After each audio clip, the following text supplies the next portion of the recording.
नमस्कार, मैं हूं प्रदीप और आप देख रहे हैं थिंक 360। राजस्थान में राजनीति कई करवट ले रही है।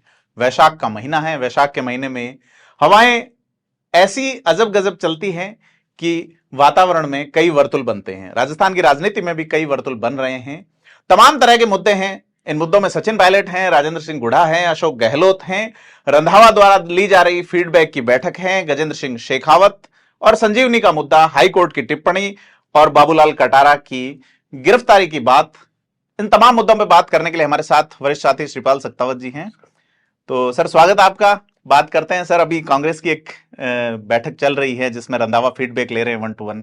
पहल तो पर्चा आउट हो गया उसका कि क्या सवाल पूछे जा रहे हैं। उसमें पहली बार ऐसा मैंने देखा है कि खुले तौर पे धार्मिक और कास्ट की लिखित में बात पूछी जा रही है। पहला सवाल जी, पहला ही सवाल ये कि आपके इलाके के जातिगत और धार्मिक समीकरण क्या है, जबकि कहा यह जा रहा है कि फीडबैक इसलिए लिया जा रहा है कि सरकार की योजनाएं कितना फायदा देंगी, सरकार की योजनाओं का फीडबैक किस लेवल पर जा रहा है।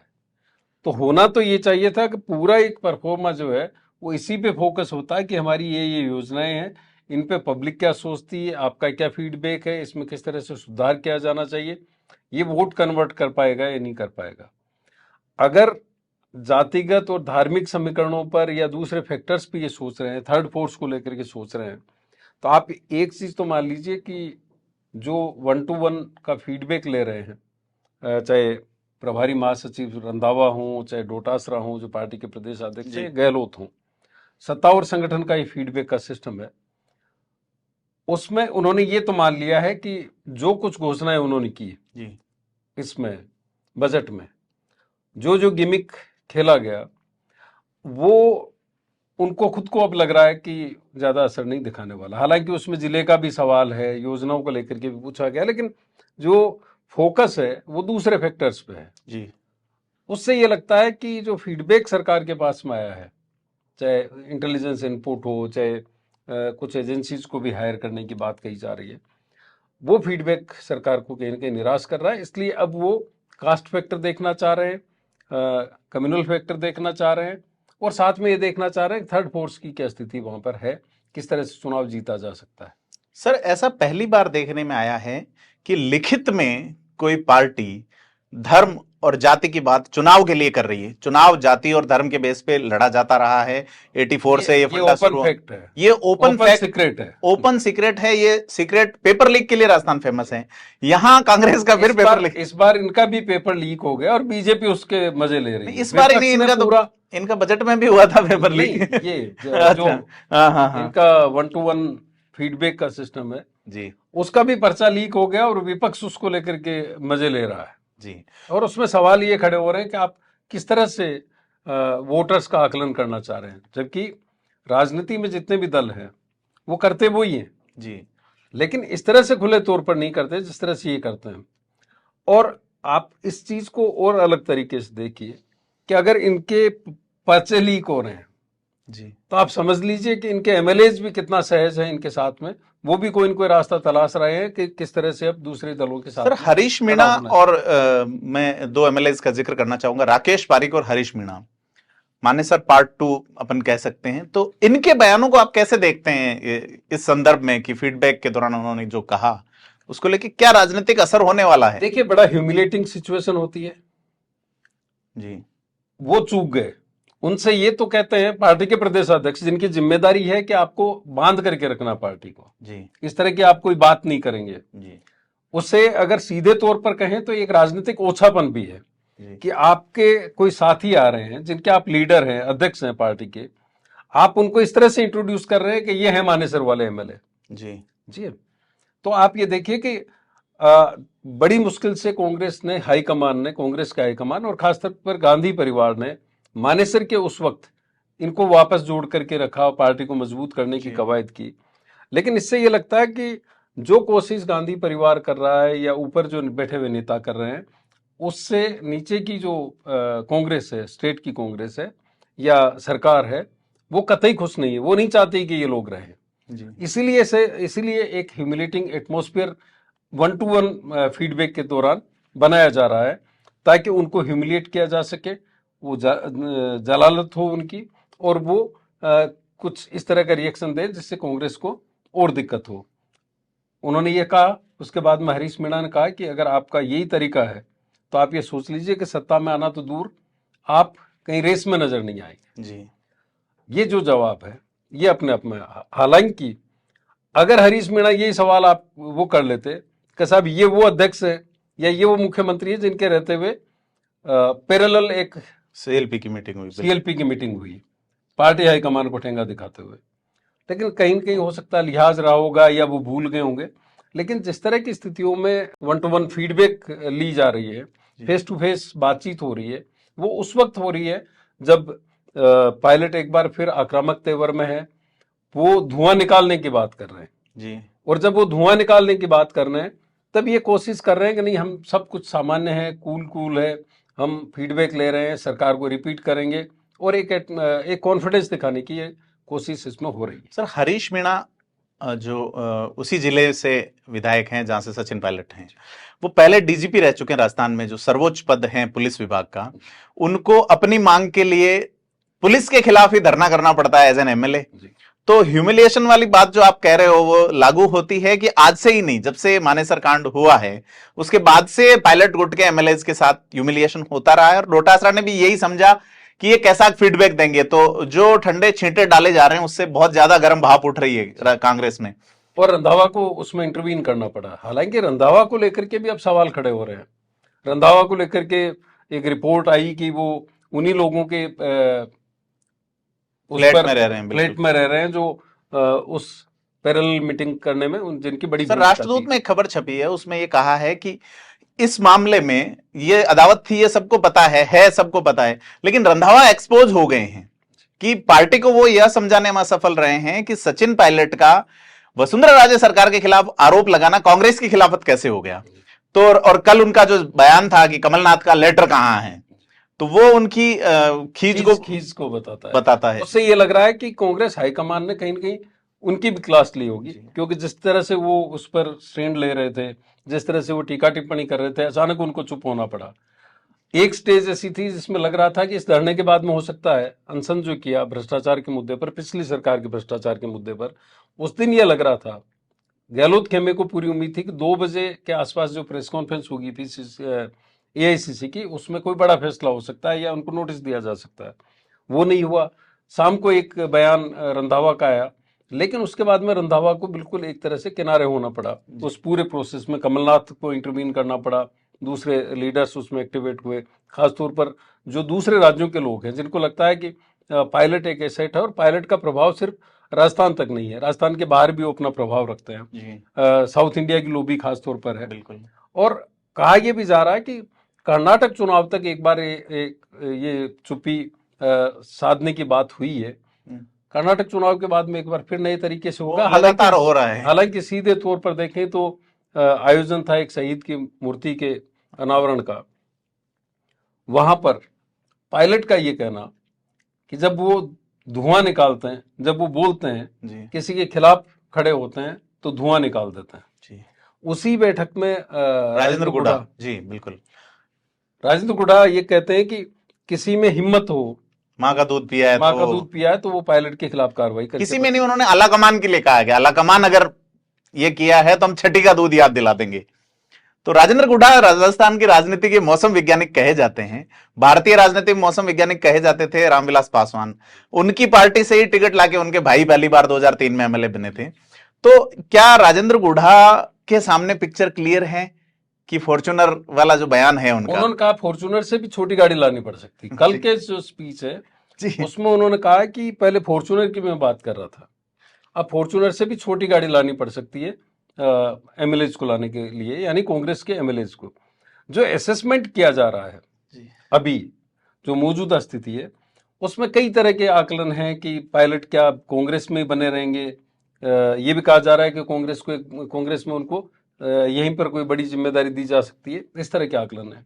एक आकलन ये भी है कि क्या वो अपनी अलग पार्टी बना सकते हैं, प्रगतिशील कांग्रेस की एक बात कही जा रही है। तीसरा एक जो संभावना मानी जा रही है वो आम आदमी पार्टी के साथ जाने की मानी जा रही है। अलग अलग कयास हैं, एक तरह के कयास लगाए जा रहे हैं जी। उन कयासों के बीच में एक चीज खुल करके सामने आ रही है कि अगर ऐसा होता है कि पायलट कांग्रेस से अलग हो जाते हैं, जी, जो संभावना बीजेपी भी मान करके चल रही है। आप देखिए पूर्वी राजस्थान में पूरा फोकस था, पूर्वी राजस्थान से एक तरह अमित से शाह आके गए, अमित शाह ने रैली की। उससे भरतपुर। पहले पूर्वी राजस्थान में भी बीजेपी ने भी कार्यक्रम किए। राष्ट्रीय अध्यक्ष नड्डा वहां पे आए, मोदी जी आए, सवाई माधोपुर में मोदी जी ने यहाँ भी पूर्वी राजस्थान में किया। तो पूरा फोकस पूर्वी राजस्थान पर है, जहाँ पे दो लोगों का प्रभाव है, पूर्व मुख्यमंत्री वसुंधरा राजे सिंधिया जी का और सचिन पायलट जी का, है बिल्कुल। ना। तो दोनों के प्रभाव के बीच में वो आकर के वहां पर अपना एक जमीन तलाश रही है बीजेपी, और वहां पर पायलट को लेकर के सॉफ्ट नजर आ रहे हैं।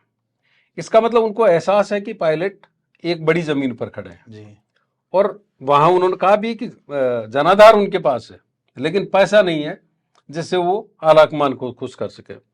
तो एक आकलन जो राजनीतिक तौर पे किया जा रहा है, खास तौर पर जो एजेंसीज कर रही है, उनको ये लगता है कि अगर पायलट कोई दूसरा स्टैंड लेते हैं तो हो सकता है चुनावी लड़ाई बीजेपी वर्सेस पायलट के खेमे में हो जी, और कांग्रेस तीसरे और चौथे नंबर की लड़ाई में जी, आ जाए। ये माना जा रहा है कि यूपी और बिहार से भी बदतर स्थिति राजस्थान में हो सकती है।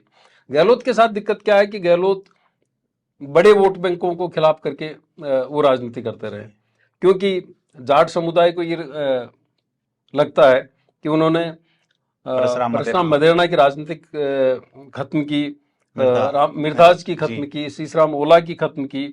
उसके बाद में अलग अलग तरीके से वो राजनीति करते रहे और जिसमें वो नए जाट लीडर, जाट क्षत्रप खड़े करते रहे और दूसरे जाट लीडर्स को खत्म करते रहे। सर, क्षत्रप का मैं 1 मिनट काटना चाहूंगा। कल का ही एक वीडियो वायरल हुआ है जिसमें उनके द्वारा खड़े किए गए एक क्षत्रप जो दिव्या मदेरणा है, उसको वो मारवाड़ी में कह रहे हैं कि मैं तुझे रगड़ दूंगा, मतलब इस तरह का शब्द उन्होंने, मेरे हाथों में जल गई तो मैं तुझे, इतना मतलब एक ह्यूमिलेटिंग। तो बद्री जाखड़ जो पाली से एमपी रह चुके हैं, तो इस तरह के क्षत्रप तैयार हुए हैं सर, जैसा आप बता रहे हैं। तो इसी तरह से अब एक बड़ा vote bank Gurjar vote bank जी, आप अगर पूरे राजस्थान को देखेंगे तो राजनीति जो है वो अलग अलग हिस्सों में नजर आएगी आपको।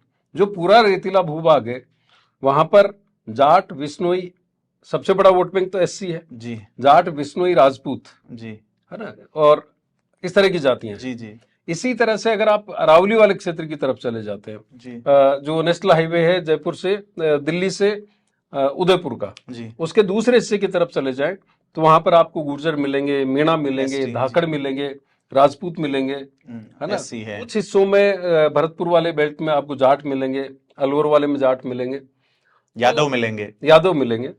तो उनमें जो बड़े वोट बैंक है जातीय आधार वाले हैं, वो कहीं न कहीं अशोक गहलोत से किन्हीं कारणों से नाराज है। उधर जाट और विश्नोइयों में नाराजगी है, इधर गुजरों में नाराजगी है।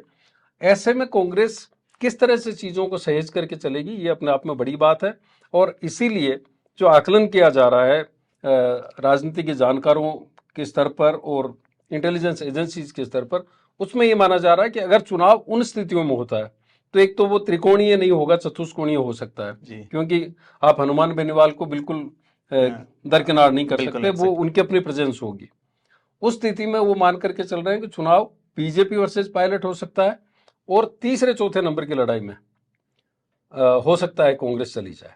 सर, एक इसमें संभावना ये भी जता रहे हैं कुछ टिप्पणी करने वाले लोग कि सचिन पायलट बगावत के रूप में, जैसा कि रंधावा का आरोप है कि वो अनशन करते हैं, फिर वो दिल्ली जाते हैं तो आलाकमान से मिल भी लेते हैं। अशोक गहलोत की मुलाकात अभी तक नहीं हो पाई है, तो क्या तीसरा मोर्चा अशोक गहलोत बना सकते हैं कांग्रेस छोड़ के? देखिए, राजनीति संभावनाओं का खेल है जी, और बड़ी मजाक भी हो रही है इसको लेकर के। एक नया टर्म ढूंढा गया है, AIGC। अच्छा, AICC नहीं, AIGC, all India Gehlot Congress ji. ये कहा जा रहा है कि AIGC के सामने AICC कमजोर पड़ गई है। अच्छा, all India AIGC, all India Gehlot Congress जो है वो, उसके पास में इतने आर्थिक और तमाम तरह के संसाधन है, राजनीतिक संसाधन है, जिनके सामने AICC का जो पूरा तंत्र है वो कमजोर पड़ रहा है। और इसलिए सितंबर की घटना होती है 25 सितंबर की, उसमें कोई कार्रवाई नहीं होती। 3 जो नेता हैं उनके, महेश जोशी, धारीवाल और धर्मेंद्र राठौड़, उनके खिलाफ कोई कार्रवाई नहीं होती। उसके बाद वो इंटरव्यू होता है जो कि चुप रहने के लिए सभी को कहा गया था जी। और उसी दौरान भ्रष्टाचार के मुद्दे पे, ये सही है कि बहाना पिछली सरकार है लेकिन निशाने पर गहलोत है। जी लेकिन आप पार्टी खुद के स्तर पर ऐसा कैसे कह सकती है कि आप भ्रष्टाचार के मुद्दे पर इस तरह के आंसर नहीं कर सकते जब आप भ्रष्टाचार का मुद्दा उठा रहे हैं? तो ऐसा लगता है कि कुछ न कुछ ऐसा चल रहा है जिससे कांग्रेस हाईकमान अपने आप में सकते में है, उसको लग रहा है कि अब हम क्या करें। बिल्कुल ऐसा है ना, डरा हुआ सा इस तरह का आलाकमान ये नजर आता है, और उसमें एआईसीसी जो है वो एआईजीसी के सामने कमजोर दिखती है। सर, शुरू अपन ने बात की थी पेपर लीक से, कांग्रेस का पर्चा लीक हो गया। पेपर लीक वाले प्रकरण में बाबूलाल कटारा जो कि आरपीएससी के सदस्य रहते हुए गिरफ्तार किए गए हैं, राजस्थान के इतिहास में पहला मौका है।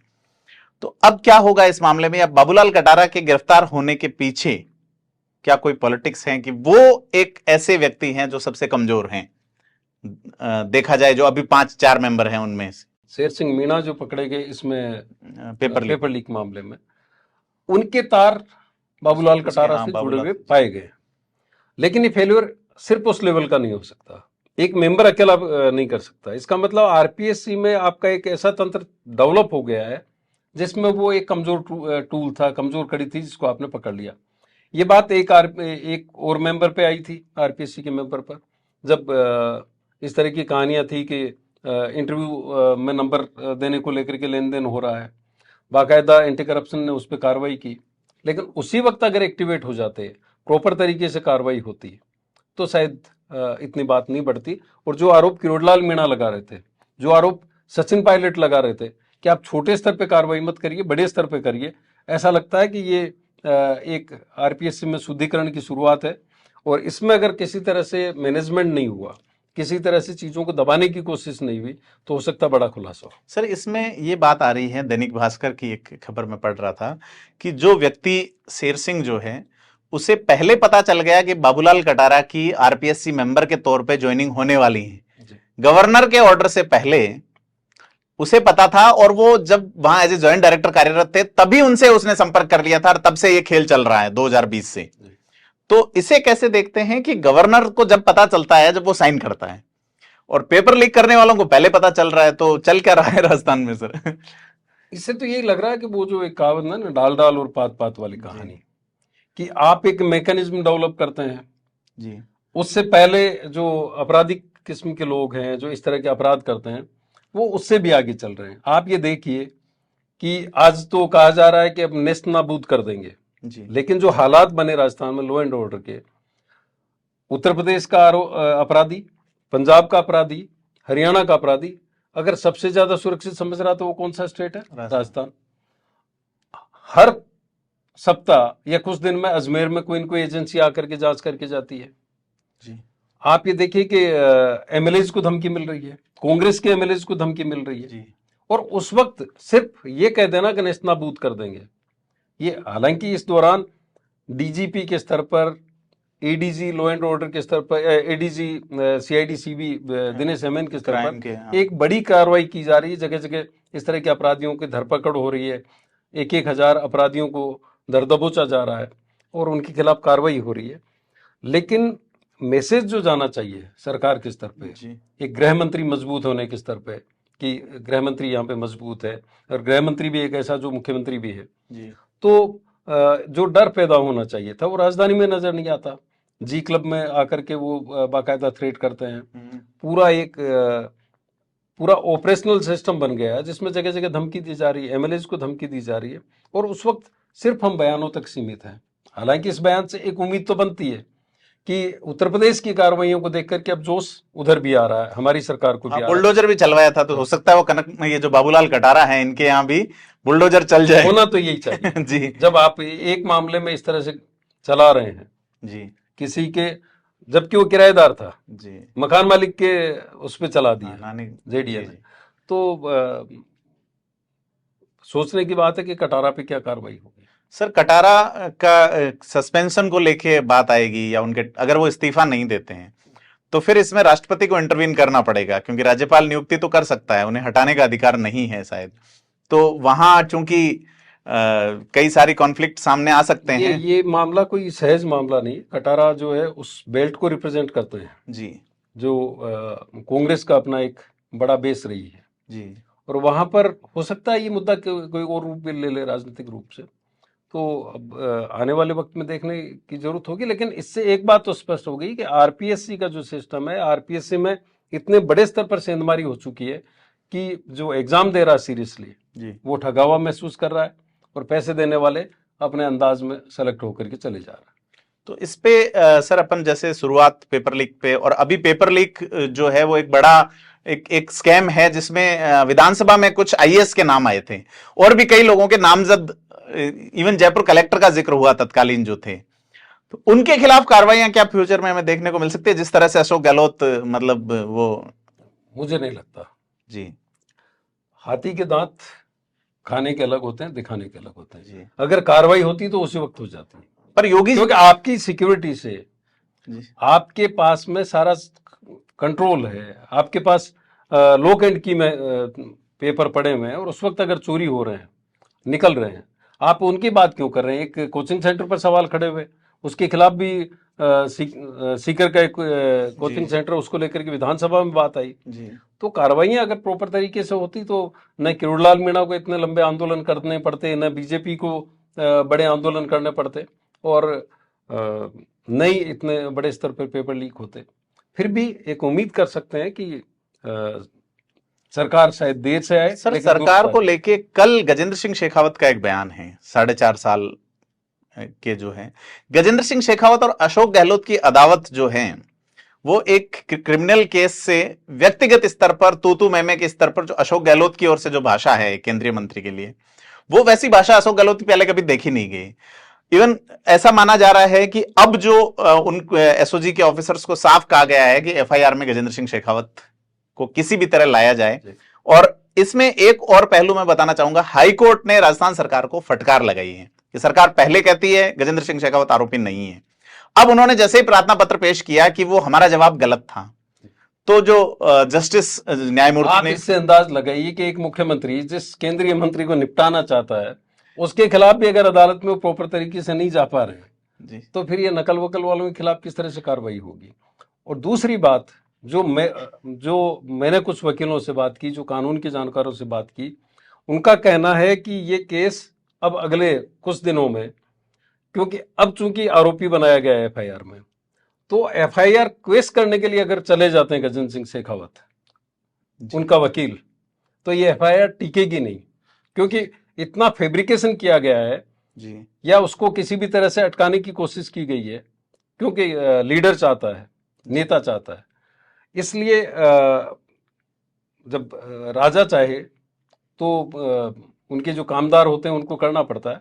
तो वकीलों को लग रहा है, खासतौर पर गजेंद्र सिंह शेखावत की जो वकील है उनको लगता है कि ये केस ज़्यादा स्टैंड नहीं करेगा, और आने वाले वक्त में हो सकता है इसमें कोई ऐसा फैसला है जिससे गजेंद्र सिंह शेखावत राहत महसूस करे और सरकार की एक बार फिर से चालेदारी हो। सर, एक केस साथ ही शेखावटी में जो आया था जिसमें कई 100 करोड़ रुपए का मामला है, जो उसके व्यक्ति क्रूज पे मौज कर रहे हैं, वो वीडियो वायरल हुआ है। दूसरा खबर ये आई है कि वो जेल से धमका रहे हैं, जेल से सेटलमेंट की बात कर रहे हैं, तो उस पर कोई अभी तक ये नहीं आया कि सरकार कुछ करना चाह रही है। वो इससे बड़ा घोटाला है। इसके अलावा आदर्श वाला है, नवजीवन का है। हम एज ए थिंक 360 हमने पहले एक्सपोज किया था कि विक्रम सिंह इंद्रोई किस तरह से कांग्रेस के लिए काम कर रहा था, उसके बाद वो जेल में है। सरकार ऐसा कोई उपाय क्यों नहीं कर रही जिसपे हम शुरू से कह रहे हैं कि जो पीड़ित हैं उसको पैसा दिलाने के लिए क्या सिविल कार्रवाई अमल में लाई गई है? देखिए, जिस प्रोसेस से चल रहा है ये केस जी, अभी तक क्रिमिनल केसेस में, अब वुड्स एक्ट में हो रहा है जी, अभी तो एक सवाल और आ रहा है जी, कि जो रजिस्ट्रार कोऑपरेटिव्स के पास में कंप्लेंट आ गई, एफआईआर आ गई जी, उस एफआईआर को उन्होंने वहां क्यों नहीं भेजा? उस एक्ट के तहत जी, इन्फॉर्म क्यों नहीं किया? क्या वजह थी कि इतने लंबे वक्त तक उन्होंने रखा इसको, कि उन्होंने हमारे प्रोसेस को डिले किया, उसको राइट डायरेक्शन में नहीं भेजा, और ऐसी स्थिति में उसको फंसा दिया कि वो अगले 30 साल तक उनको न्याय नहीं मिल पाएगा। जी। ये सर जो केंद्र की जुलाई में जो एक्ट आया था, आप उसी की बात कर रहे हैं शायद, कि उसके तहत 2019 जुलाई में जो कोऑपरेटिव्स में, इसके बाद जो उसमें एक प्रावधान है कि अगर इस तरह के स्कैम हुए हैं जिसमें सहारा के पैसे भी अब निकाले जा रहे हैं, पीएससीएल के निकाले जा रहे हैं, आदर्श में भी ईडी वगैरह इन्वॉल्व होते हुए भी अब इस प्रोसेस से हो रहा है। इवन संजीवनी में 2 स्टेट की जो गवर्नमेंट है वो इसकी सिफारिश कर चुकी है कि सेंट्रल एजेंसीज इसकी जांच करे। उस एक्ट में कार्रवाई होती है तो पहले इनकी संपत्ति सीज होगी, उस संपत्ति का बेचान होगा, नीलामी होगी, और उससे जो पैसा आएगा वो जितने भी पीड़ित हैं उनको लौटा दिया जाएगा। पीड़ितों को पहले वो चाहिए। क्रिमिनल कॉन्स्पिरेसी के खिलाफ आपको जो कार्रवाई करनी है वो करते रहें, लेकिन जिसने अपनी जिंदगी की पूरी कमाई, अपनी पूरी पेंशन या जितनी भी बचत थी वो इसमें निवेश कर दी, अकेले संजीवनी की बात नहीं कर रहा मैं, चाहे नवजीवन हो, चाहे आदर्श हो, या जो सीकर का घोटाला हो, है ना, उसमें भी एक मंत्री के संरक्षण की बात आ रही है। जी। तो उन केसेस को जब तक दे करके उनकी संपत्तियों को सीज नहीं किया जाता है, संपत्ति नीलाम नहीं की जाती है, उसकी पैसे की रिकवरी नहीं की जाती, तब तक उनको रिलीफ नहीं मिल सकती। ये जो प्रोसेस है उसमें एक अंदेशा ये जताया जा रहा है कि इतना लंबा प्रोसेस ये चलेगा कि अगले 30 साल तक उनको न्याय नहीं मिलेगा। और 30 साल में कई लोग तो ऐसे हैं जो उम्र के उस मोड़ पर है, पेंशन शुदा है, वो हो सकता है इस लड़ाई को लड़ते हुए एक इंतजार के साथ सेंट्रल कोऑपरेटिव्स के तहत एक एक्ट बना, वुड्स एक्ट, उसमें इसको ट्रांसफर किया जाता। अब इस पर भी एक विचार चल रहा है उन्हीं पीड़ितों की तरफ से जो पीड़ित मुख्यमंत्री निवास में बुलाए जा रहे हैं, उनकी रिकॉर्डिंग करके पेश की जा रही है, उससे अलग भी कुछ पीड़ित हैं, हजारों पीड़ित है संजीवनी के जी। और ऐसा नहीं है कि घोटाला नहीं हुआ, घोटाला बड़े स्तर पर हुआ है जी। उनके कई पीड़ित अब इस पर भी विचार कर रहे हैं कि क्यों नहीं रजिस्ट्रार कोऑपरेटिव्स के खिलाफ एक मुकदमा दर्ज करवाया जाए कि उन्होंने जानबूझ करके हमारे प्रोसेस को डिले किया, राइट डायरेक्शन में नहीं किया, और उन्होंने सेंट्रल कोऑपरेटिव्स का जो एक्ट बना है उसके तहत उसको देने के बजाय जानबूझ करके इस पूरे केस को उलझाया।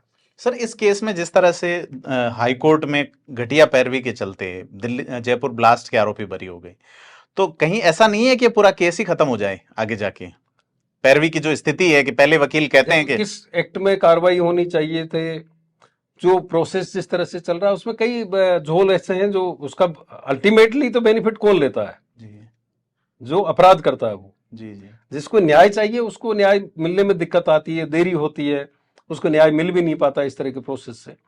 तो राजनीति अपनी जगह है, हो सकता है ये जो चुनाव आएंगे तब तक एक बार फिर जोर पकड़े ये राजनीति, लेकिन एक संभावना जो लग रही है कि अब चूंकि उनको आरोपी बनाया जा रहा है, इसमें बनाया गया है, जो अलग से एक चार्जशीट पेश की गई है, उसके बाद गजेंद्र सिंह शेखावत अगर खुद को पाक साफ मानते हैं जैसा वो दावा करते हैं, तो वो कोर्ट जा करके उस पूरे केस को, उस पूरी एफआईआर को क्वेश कराने की सिचुएशन में है और वो उसको क्वेश करवा सकते हैं। और अगर ऐसा होता है तो ये जो पूरा एक लगातार एक गुब्बारा फुलाया जा रहा था वो कभी भी फुस हो सकता है। जी।